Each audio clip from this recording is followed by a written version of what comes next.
Every year, over 1 million people go to the theatre to see plays put on by the Royal Shakespeare Company. They will experience a new world, the world of the play. But how is that world created? 3 recent RSC productions, Much Ado About Nothing, The Tempest and Measure for Measure, show the skills needed behind the scenes to bring the designer's vision alive. Tom Piper is the designer of Measure for Measure. Where does he get his inspiration? You're a bit of a magpie, really. You can take images and ideas from anywhere. What you tend to do, or I tend to do, is a series of rather rough little sketches of what it might look like. A door might open, you'd have a shaft of light. That then feeds into doing work in a model box, and you work in a 1:25 scale. And then the next process is that all of this gets exposed to the harsh realities of the world and the budgets that we have. The model box is absolutely crucial. It really is crucial. That illustrates everything one hopes that's in the designer's mind. It doesn't show you how to do it. It doesn't show you how to manufacture it. It doesn't show you the technicalities that we've got to come up with in order to achieve it. But it really makes it very clear. After months of work, Tom and the director are happy with the Measure for Measure model. The next stage is for Tom to present the design to the production departments responsible for making it. The starting point for this production was imagining it in a sort of late 19th century world, probably somewhere akin to the Balkans. The model showing is the first opportunity for staff from the production departments, paint shop, props and construction, to ask Tom any practical questions. And equally they will start asking questions of what materials do you want it to be made in, what paint finishes do you want, you know. It's never as if the design is finished and you give it to some other people and they're kind of carrying it out for you.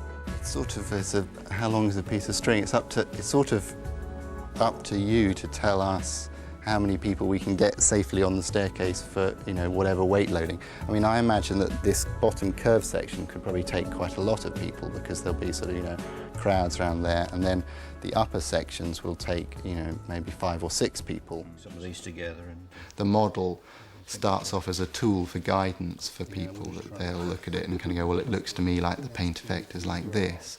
The difference between something being, you know, 1:25 and being life-size is quite enormous. So, you know, suddenly things brought to full scale, you can think, oh, you know, that doesn't work now, I want to change it, I'll make it different. So, and that process just carries on right through.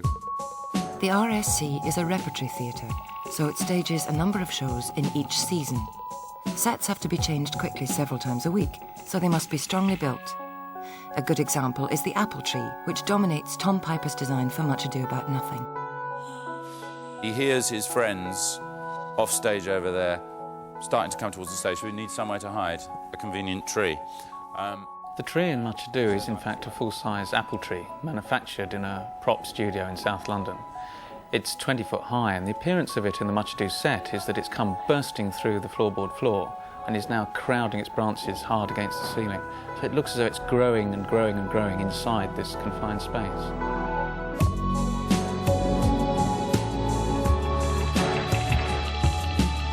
My design approach was basically based on some information on how big the tree was going to be and what it was going to be used for and how it was going to be made.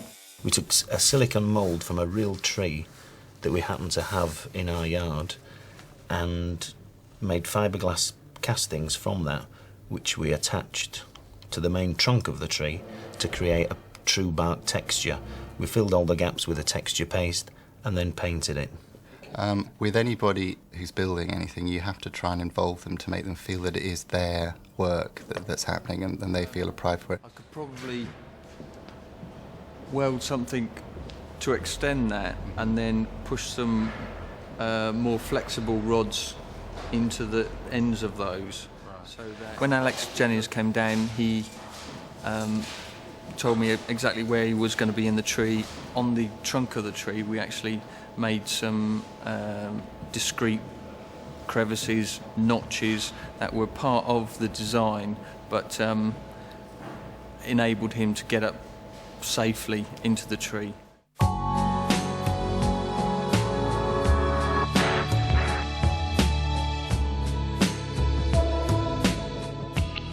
before they'd started to manufacture it, I needed to transport the model box to Clapham in order to show the actors.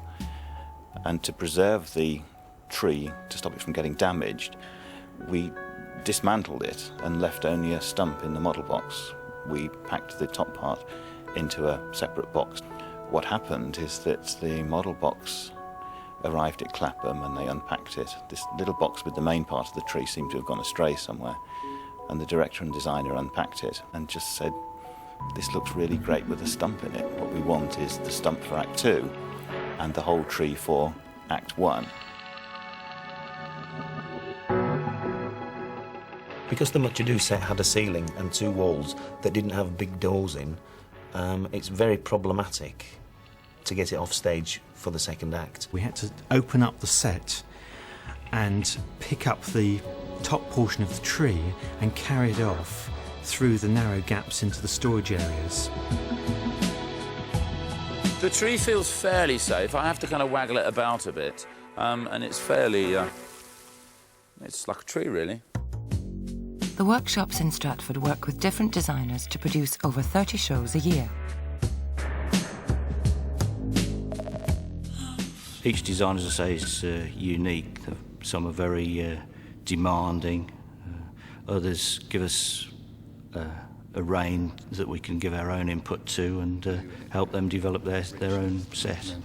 Yeah. And then again, we can always experiment with kind of spraying some bleach in at the bottom and things so that it sort of fades. The fact that your whole show is being created in one building is incredibly useful because you can go and look at what's going on and keep a tab on the whole thing. So that is a very useful skill. I mean, the workshop in Stratford, again, that's a great resource to have. Everything is in one site.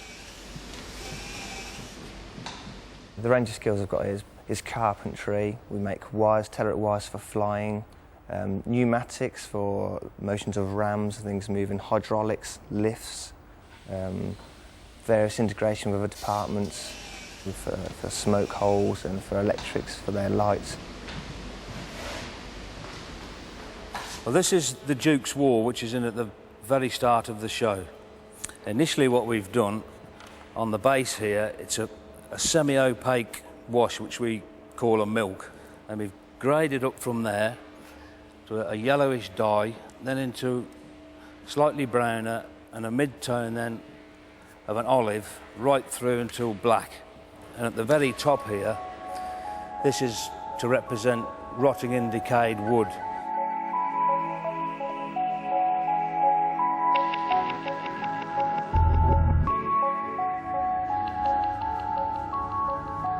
You have to rely on their expertise and experience on how something should be made.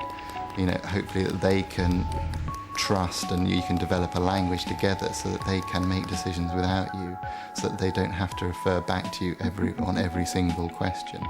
And it does mean sometimes that some things develop in a way that you didn't expect, but sometimes that's very useful. You know, it's those surprises and those accidents that make things, you know, hopefully more creative. The production departments work in parallel. While the paint shop is finishing the walls of the Measure for Measure set, the prop shop is working through its list for the same show. Anything from a Duke's throne to a handwritten note.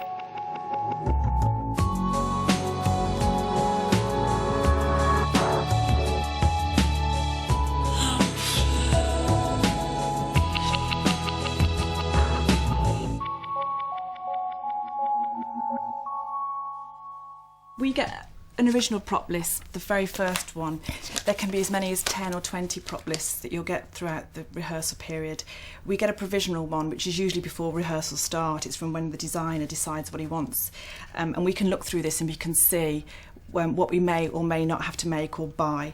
But usually it's when the play goes into rehearsal that we start getting serious about the prop lists. They increase, you know, or they get more, or they change.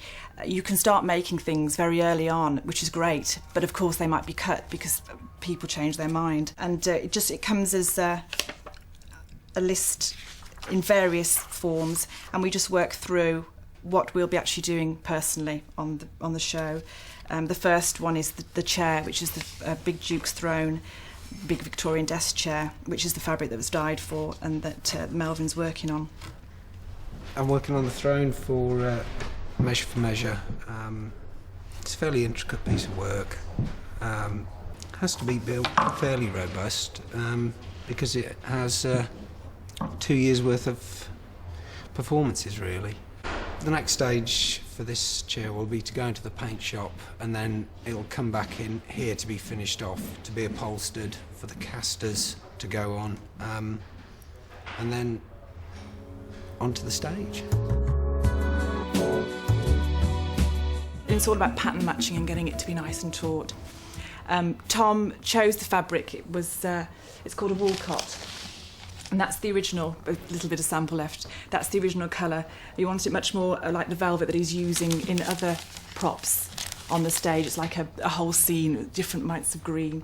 So I have to dye it a little bit darker to bring up this velvet colour, which is quite difficult because velvet is a completely different fabric, but he's happy with the colour now.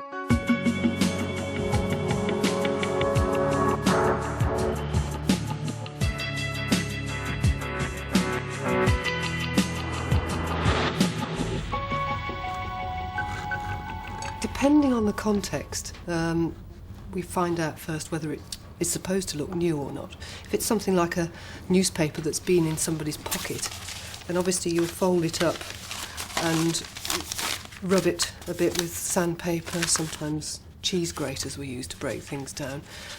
Something like an old deed, this is a new thing. We know that he's just acquired this. So this is going to look lovely and new and shiny. And things that look tatty to us now wouldn't have looked tatty at the time, of course, they'd have looked brand new. So there's a debate quite often as to whether we break it down or not. This is a head that represents a prisoner in the play. There's several prisoners coming up through the traps. This particular one comes up to the shoulders, and the other actors in the play kick him. Therefore, this has to be a very sustainable prop. It takes a good bashing every show.